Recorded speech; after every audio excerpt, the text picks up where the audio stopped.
Eh, yo fui embajador de la República de Panamá en la República Bolivariana de Venezuela del año 2005 al 2009.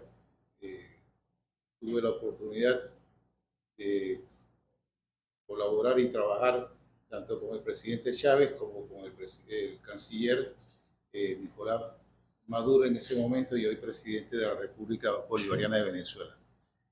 Y como tal fui invitado a observar las elecciones del 28 de julio y en esas elecciones, en esta actividad o ejercicio democrático, eh, pudimos percatarnos de la alta participación ciudadana del pueblo venezolano, ya de muy tempranas horas de la madrugada, de la 1 de la madrugada, 2 de la madrugada, ya estaban haciendo cola para ir a votar.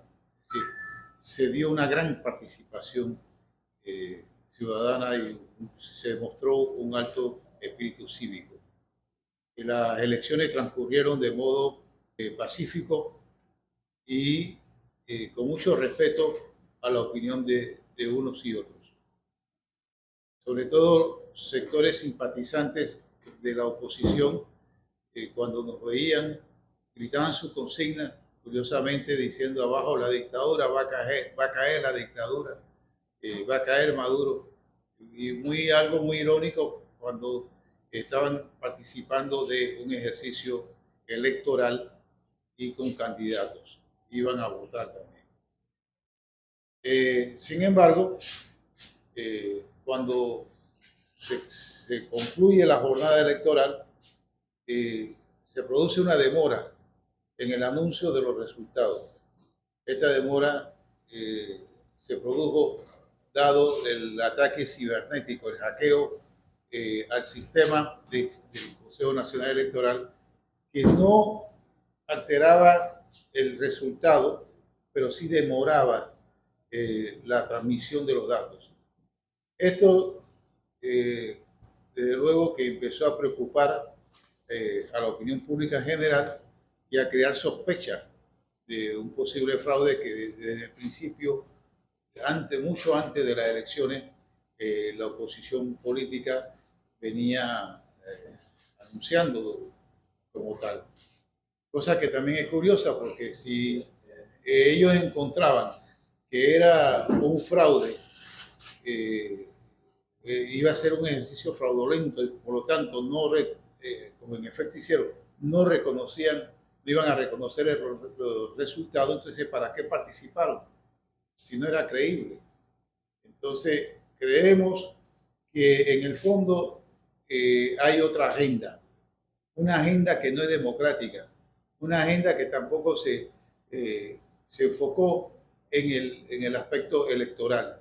Esta agenda es de carácter insurreccional, o sea, de forzar una salida violenta en Venezuela, puesto que eran conscientes que no tenían el respaldo popular. Las encuestas ya indicaban como ganador al presidente Maduro y lo que se impuso fue dentro del sector de la oposición, el sector más recalcitrante, no, más extremista en este conglomerado de la oposición. De allí hemos podido observar de que en los días subsiguientes que nosotros estuvimos allá, se produjeron hechos lamentables de violencia que causaron la pérdida de vida de 25 personas. La mayor parte fueron todos fueron víctimas que no son de la oposición. Esto se produjo, fue un intento a través de los grupos llamados comanditos. Son grupos de choque, de confrontación, donde participaron adolescentes, la mayor parte son adolescentes que fueron endrogados y pagados con $150 diarios, dirigidos desde Estados Unidos y desde afuera, desde el Perú, y que fueron contratados para causar una situación de caos, de violencia, de choque, y con esto proyectar hacia afuera que había una represión contra la oposición. La oposición nunca salió, bueno, sí salió una vez, día después, pero el día 29 que empiezan estas acciones, no salió en lo que se hubiese esperado, en marchas y protestas pacíficas para reclamar su supuesto triunfo electoral.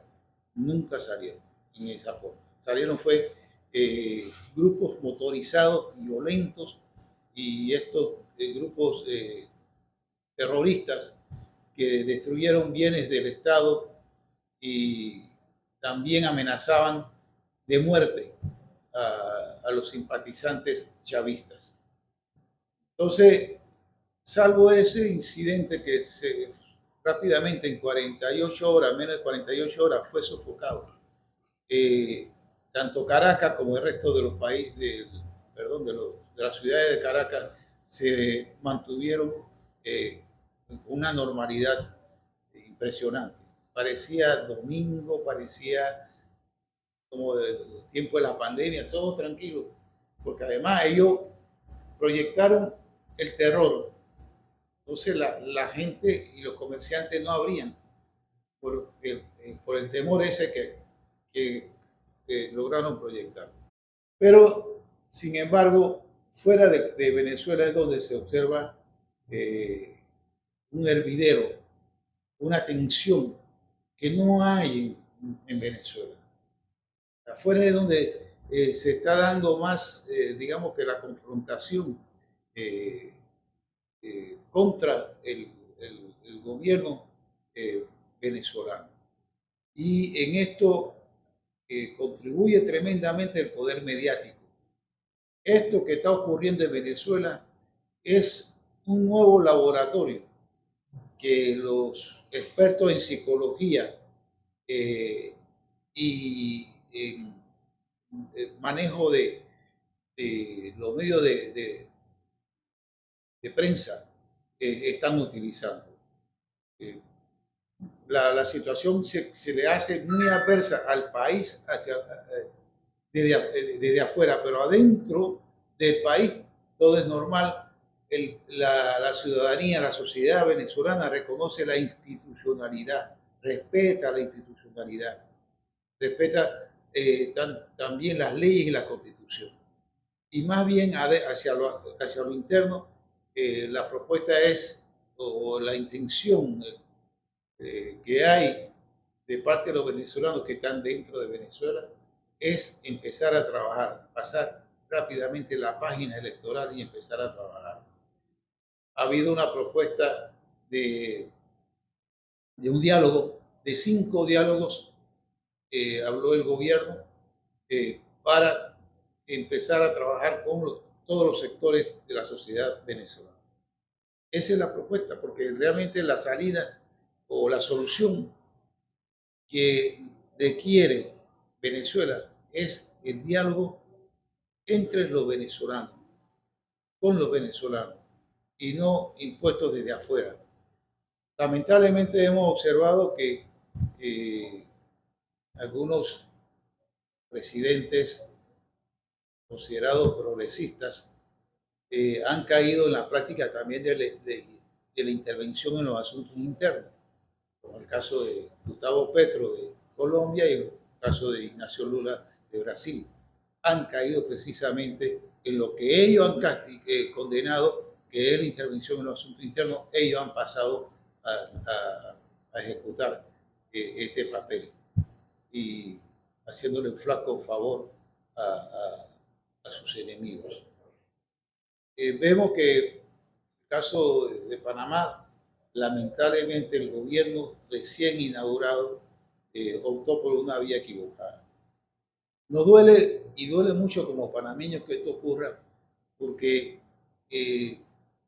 es pasar a parcializarse con un sector que está en pugna, y ni siquiera es con un gobierno o otra entidad oficial, es con un sector que está en público. Entonces nosotros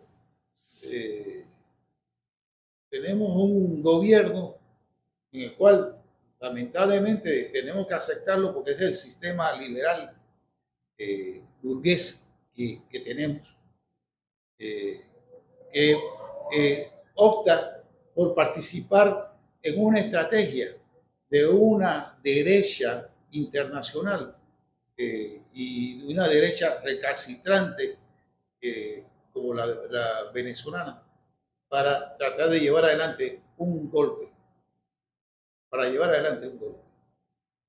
En mi opinión, si las autoridades venezolanas no actúan a tiempo, esta crisis se va a prolongar durante los siguientes meses porque ellos hablan de un periodo de transición.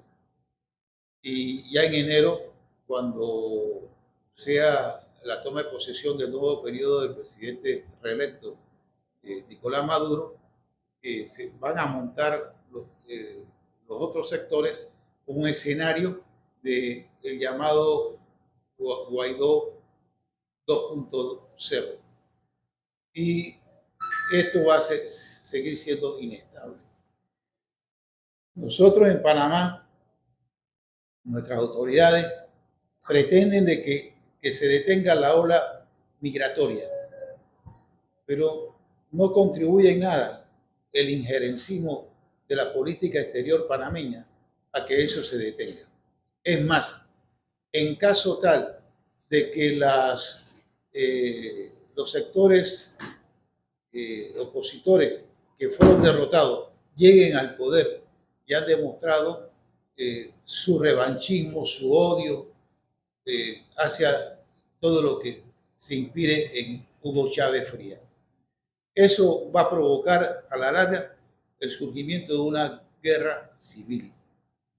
Será algo parecido a lo que ocurrió con el asesinato de Gaitán en Colombia, en Bogotá, Colombia, en 1948. Eso que va a determinar la extensión del conflicto y más éxodo de parte de Venezuela.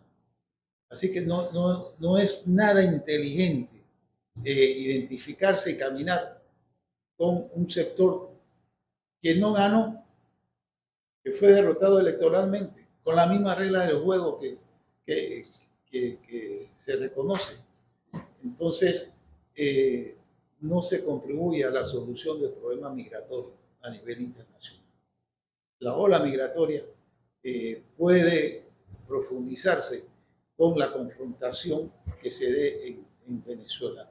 Y por lo tanto, lo que deberían hacer los gobiernos del área es abstenerse de intervenir en los asuntos internos, tal como ha sido la conducta de AMLO de México, esperar que el Tribunal Supremo de Justicia, a través de la sala electoral, dé el veredicto final, que es verificar que efectivamente los votos que anuncia el Consejo Nacional Electoral son esos los votos emitidos. Tal vez con la auditoría que hagan es posible que surja alguna diferencia, porque siempre sube o baja, puede ocurrir, eso es científico. Lo que no es científico es lo que dice la oposición, sector de oposición, porque no todos los opositores piensan lo mismo o actúan de la misma forma.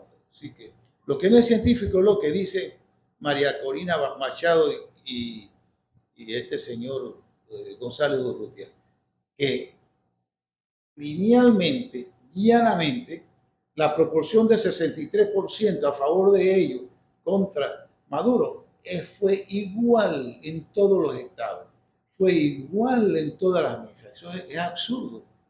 Eso no cabe en las estadísticas. Eso es anticientífico, ¿no? Porque se puede ganar en una buena cantidad de estados o de centros y se pierde en otro, pero no que sea parejo. Es decir, que es lo más burdo que hay. Es lo más burdo. No sé, hay muchas cosas que contar. Gracias.